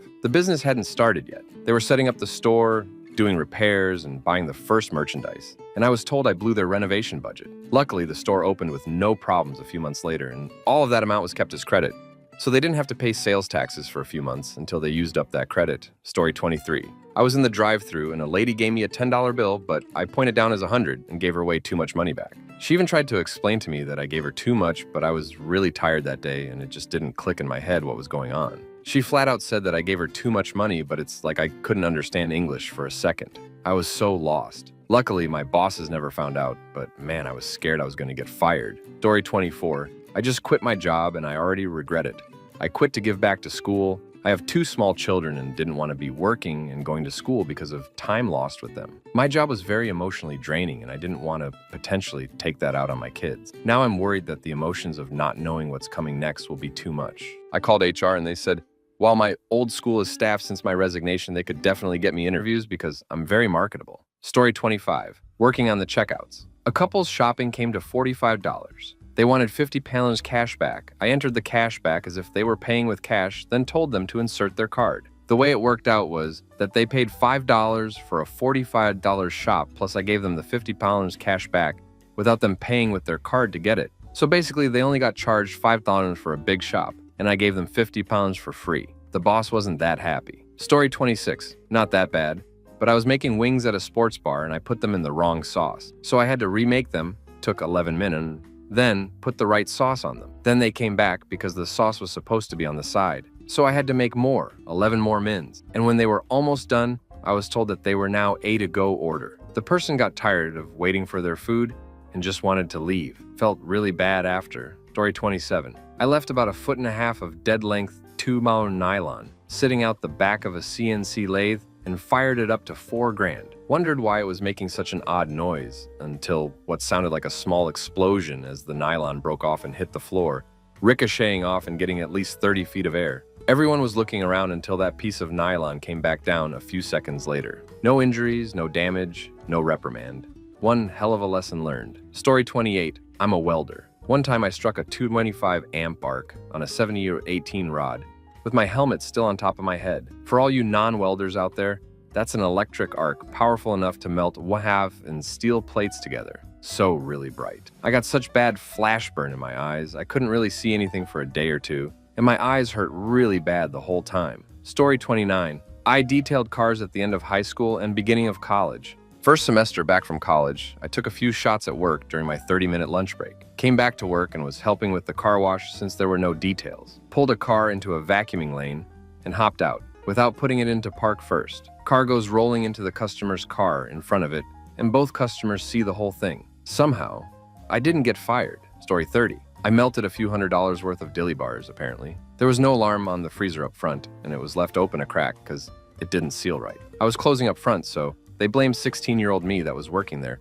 for 3 weeks at that point. Apparently that happened often enough, and they were used to it, so they didn't make the person up front pay for it whenever it did. I still felt really bad though. Story 31. Worked in a Cheerios factory. They're supposed to be nut-free because of allergies, but someone loaded a ton of Honey Nut Cheerios into the regular Cheerios system. Factory shut down, all product discarded. I think it took a 3 or 4 day deep clean before production could start again. Story 32. Not me, but my aunt was a waitress, and some duchess and duke of whatever entered, and were all regal and pompous. They ordered wine and a posh curry each. She was walking towards the table, but didn't see a kid high on Coca-Cola crawling around, tripped over him, and sent the stuff flying into the couple. They were distraught and left. Fired was an understatement. Story 33. was a guy who accidentally deleted his company's entire production code base on his first day. For those not familiar, for a software company, there are multiple code bases. Production is the code currently offered to the public, meaning this guy effectively deleted his company's entire product. Story 34. I worked at a fuel dock in Newport Beach, K. I accidentally put about 400 gallons of diesel into a boat that took gasoline. The guy was actually incredibly cool about it, but it was one of the biggest duck moments of my life when I realized his giant boat didn't take diesel. Apparently, you can run gas up to some level of mixture in a diesel engine without creating damage. Story 35. Come 4 hours too late on the first day, all the while being new and working slow and in need of constant help. Still got the job, and it's going very well. And as a bonus now, I have money I can use. Not like I have anything I want, so I'll have absolutely no use for the stuff. So yeah, I'm working because I'm bored. I regret nothing. Story 36. At my kennel job, I accidentally let 2 dogs that didn't like each other out in the yard together. One was a pit bull, and he almost killed the other dog. Worst day ever. I still feel guilty. I once confused the airlock release button with the emergency button at a lab job. I did not last long. Story 37. I accidentally started a fire that turned into a jet flamethrower and roasted the main power cable supplying one production area. I work in a refinery. Total cost of repair and lost production was around $600,000. Surprisingly, I still work there. Story 38. A very, very long time ago, in my second job working at a gold refinery lab in the 80s, I managed to crash the lab computer so epically, it had to have a specialist come in to fix it. One of those huge old things, like a stranded tank with green text on a tiny monitor. I wasn't allowed near it again. Story 39. Accepted 20 fake 100 bills. Management didn't blame me though, since they never actually taught me how to spot fakes. After that incident, I always made sure that when I was training new people, I told them the story and taught them how to spot fakes. Story 40. Ran a query on our database, which locked a table that literally everything needed access to. Brought the website down for 5 minutes before someone noticed. About a year after that, I accidentally opted out every customer we had from every single email. Order confirmations, important communications, everything. Those were 2 very bad days at the office. What's the biggest mistake you've made at work? Story 1. We provide a SaaS product to our clients as part of our services. We get said SaaS from a VAR that we have worked with for years. The product has never been great, but with what the VAR can do with it, it makes it a very appealing product from a margin perspective. Recently though, the vendor the VR uses has become unstable and the product has become less appealing. Then, a junior SAM decided to blame some operational deficiencies on the SaaS in a client meeting, which got the client all spun up about switching platforms. Our VAR came back and said they were going to build their own platform and it would be ready to demo over the summer. At the same time though, unbeknownst to the VAR, we were exploring a completely different platform from an old colleague, which was ready to go now. The VAR was doing some optimization work one weekend and ducked up on a migration that left the SaaS product down on Monday morning. The team then called the VAR at like 0500, repeatedly trying to get the system working. They got it back up and running and then decided to call one of our partners and Karened him out for having the team blow up their phone. Of course, the client was well aware of the outage, which just exacerbated their existing freakout. And they also called the partner. The partner then calls me and says, "We need to expedite the platform migration as the client is getting flighty." I ask if we want to wait for the VAR's new offering or go with the old colleagues, and the partner said, A, we can't wait for the VAR, and B, he was a giant junk on the phone, and duck him for being that way, when it was his mistake that caused the issue. I reach out to our old colleague and get a demo set up for the client of their system. The client then hits me up and asks for a detailed list of issues with the existing system so they can meet internally prior to the demo and understand what is important to them. I only know of the issues I've been told about and have no real idea what they are talking about outside of the migration outage and a few very minor bugs. Clearly, the junior SAM had been blaming a ton of crap on the SaaS product. Here's the thing about the VAR. He is a good guy, although sometimes a bit aloof when it comes to support, and he can be quite cranky, like the phone call. But I like him. And the modules he and his company have built for the platform have allowed us to use something that would otherwise cost many times what an off-the-shelf solution would, like eye-watering margin. I have had many sales reps from other vendors call me and tell me they can beat my current price, and I politely tell them what we are paying and most end the call there. Impossible to compete with this price point. So, having worked with this guy for a long time, and him being really excited to use us to test his new product, makes what I did feel so much worse. So when the client shot me a message asking for documentation for all the issues in preparation for the demo, I was a bit peeved since this was clearly something the AM created, and I hate sounding like an idiot trying to talk about crap I am out of the loop on. Without thinking, I copy and paste the client's message to me into a chat with the M and the VR. Seconds later, I realized what I did and went to edit the message just to see the VR was already responding and had clearly seen it. First thing he says, "Hey, what demo are they talking about? This is our new product, right? It won't be ready for a bit." Huge pit in my stomach. Not only was it a major blow to our personal relationship, but we needed him to cooperate until any platform change was made. I immediately call one of the other partners that isn't on the VR hate train and explain what I did. He told me to diplomat my way out of it, which I did, but it felt super crafty. The VAR didn't respond to my message, but instead came back like 2 hours later and only talked to the AIM about fixing all the issues. Story 2. Every morning I would start the iced tea machine so I could have some at lunch. It was commercial size that you would see at a restaurant. One morning I did the usual and walked away. Well, it turns out the cleaning lady left the spigot open so it would drain overnight, and I did not notice. Turns out the first people to stumble upon the 15 gallons of hot water on the ground/counter was the CEO, CFO, and VP. There was an investor meeting and the board was coming in, so the C-suite had to clean it up as quick as possible. I didn't find out until the end of the day. No one knew it was me, but damn. I still remember going into the break room at lunch and thinking, "Duck who drank all my tea." Story 3. There have been many instances I made a mistake that's gone to the client. Sometimes it's missing information. Others, it's a calculation error in a model. But generally, the client is understanding about this. Only recently, I put together a slide 20 minutes before a meeting, which was misleading. Context is that this was the first meeting with the head of the division for 2 weeks, as he has been out for family medical reasons. We were meeting to discuss a draft pack going to the executive level. I put together a slide with indicative numbers, but he misinterpreted them as near final, despite a very large tag on the slide saying they were highly indicative, and he started jumping to conclusions and was unhappy when he realized that they were not yet the right conclusions to be drawn. His colleagues started to get a blocking. At that point, I had to interrupt to say it was my fault and that I should take the blame for the miscommunication.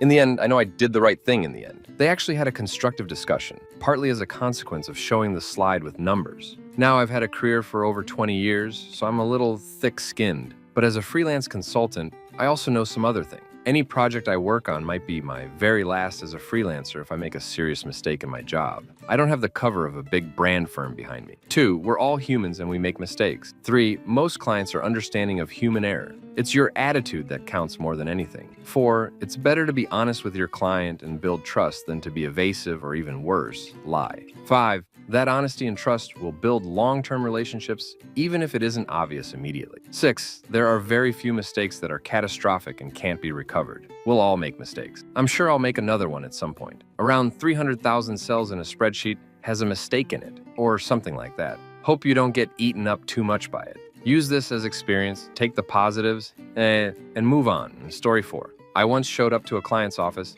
and told the front desk that I was there to see woman with unique name. The office person looked confused and walked away. Once she did, I realized that woman with unique name was a different client and not the person I was there to see. I felt like a total idiot, but it was even worse when the front desk person returned with a woman who just so happened to have that same name. She was a board member of the company I was actually at. Story 5. As a first-year analyst, was trusted to support 4 concurrent work streams and had my head on fire at all times. I didn't question the numbers a director gave me, and I didn't know that 2 cost savings buckets were just different names for one after-team review of my waterfall. The numbers were put in front of the client.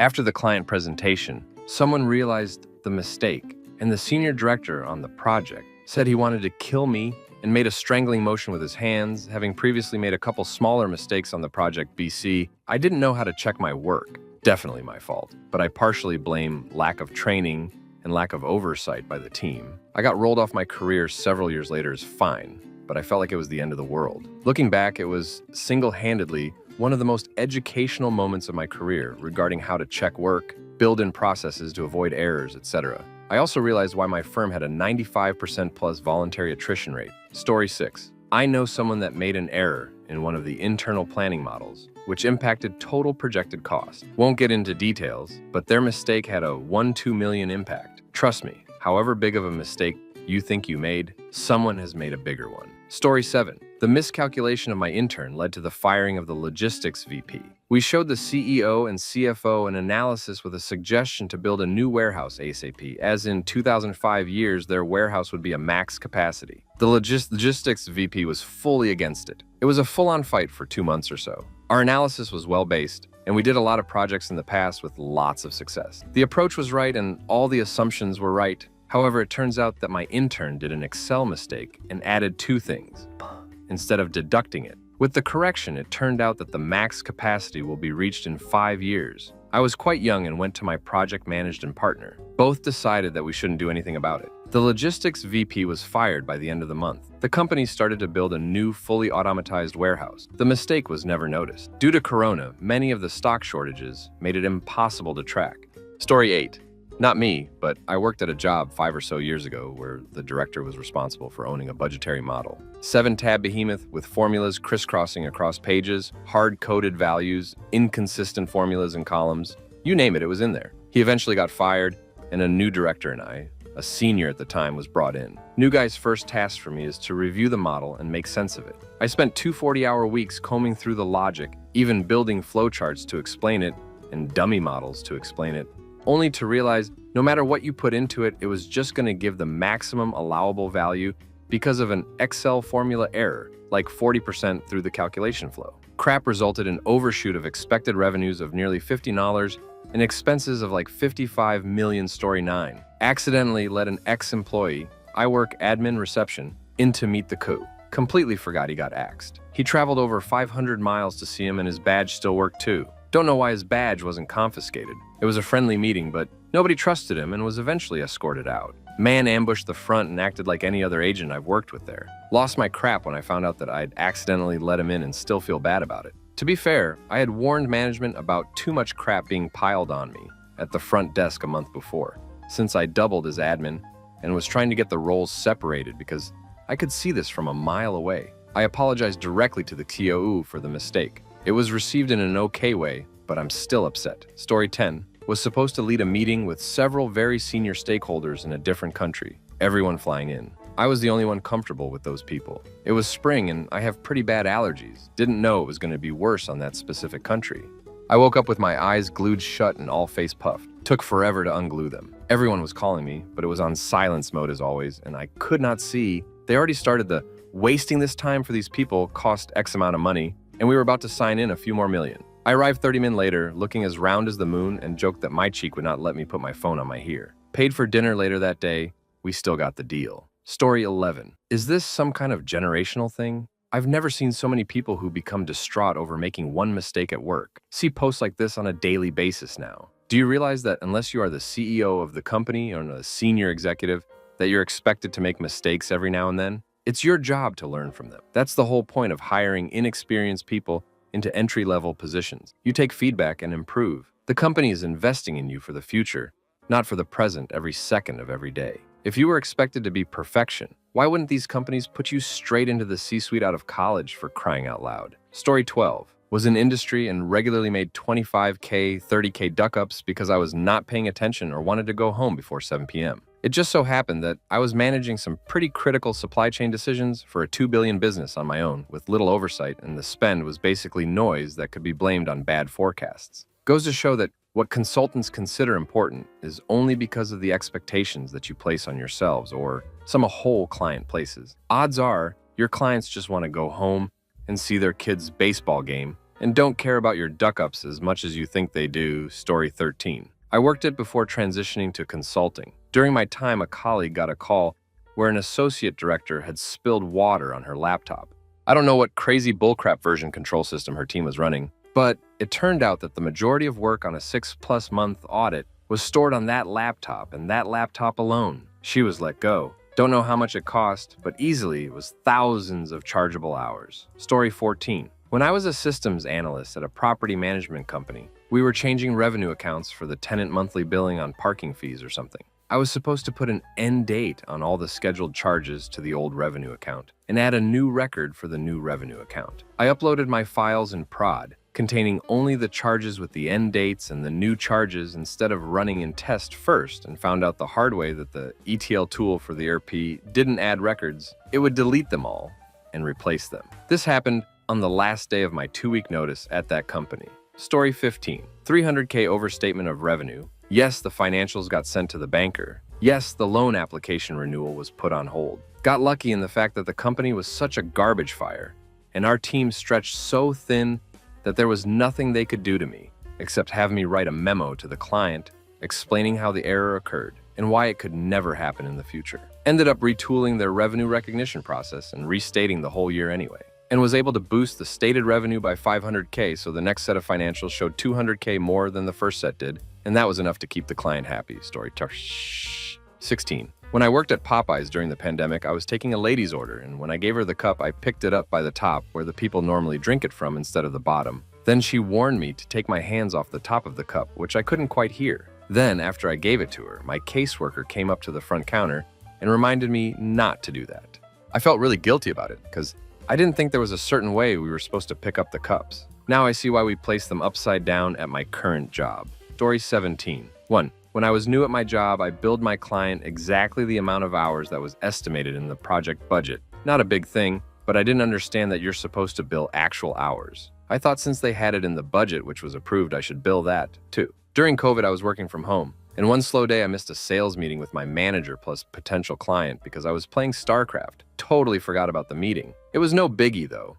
We got the job, but ended up withdrawing from it due to certain reasons. Story 18. Not a massive mistake, but I still cringe about it. I accidentally hit my vape while I was on a video call with a client. We rarely did video calls, so I wasn't used to it. And I was multitasking in the background, so I wasn't even looking at my thumbnail. Big whoops. Story 19. My issue is not a big mistake, but rather a series of small ones. Basically, an analysis has to go out. It does, but it has wrong information in it. The administration then asks what those numbers mean, the ones related to the mistake. I send a second table to the people that have to send it to the administration, which then asked if the values were correct. Turns out even after the second evaluation, there are still mistakes in there. Now I'm on to the third email, and damn praying that there are no more mistakes, because my credibility has reached hellish levels of low ATM. Story 20. I work for a major airline, and one of the IT techs asked me to help them replace a battery for the server because they were heavy. I helped put the new battery in and take the old one out. 30 seconds later, our internet was out and stayed out for what I remember to be about 40 minutes. Had no access to work phones,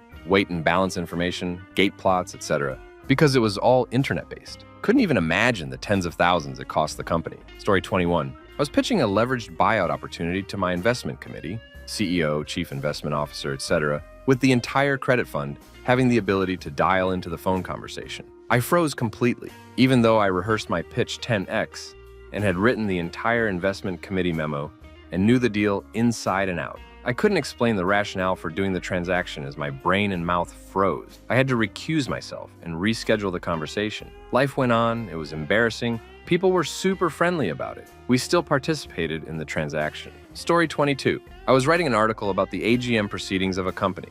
Well, I was in a rush to finish it and had multiple tabs open, so I added the details of another company's AGM, including their dividend payouts in this article. In the end, an investor called the mistake out on LinkedIn. Thankfully, I had fixed the error by the time my manager caught on to the LinkedIn post. However, now she's calling a team meeting and might involve our herb in a team and 1-1 feedback conversation. Here's to not getting fired. Story 23. This is actually one of my favorite interview questions to ask if I'm hiring someone with an engineering background. In my newbie engineering days, I took down a manufacturing line that made fluorescent light bulbs. It cost $9,000 a year and was offline for more than 8 hours. Not to mention the heaps of broken glass it was creating during the downtime that required literal shoveling. That mistake was more than my annual salary at the time. Story 24. Almost fell for an email scam. Would have lost $500K via wire transfer. Could have lost my job. Still shaken by this. We were scheduled to pay a large supplier $500K. The scammer knew and sent an email that looked very legitimate. The email strings showed I called the supplier to confirm the new bank wire info. I did not. Scammers only switched one letter on the supplier email address, so we didn't notice that it's a fake email. Story 25. In the middle of a recorded Teams lecture for my MBA economics lecture, the lecturer asked if anyone has any questions. My mate, unaware her mic was on, yelled out, "Yeah, how about you actually teach us something that doesn't come out of your dumb mouth?" Of course, she wasn't aware her mic was on until the lecturer paused to ask her what the problem was. Oh, it was so brutal. I watched it over and over again for laughs.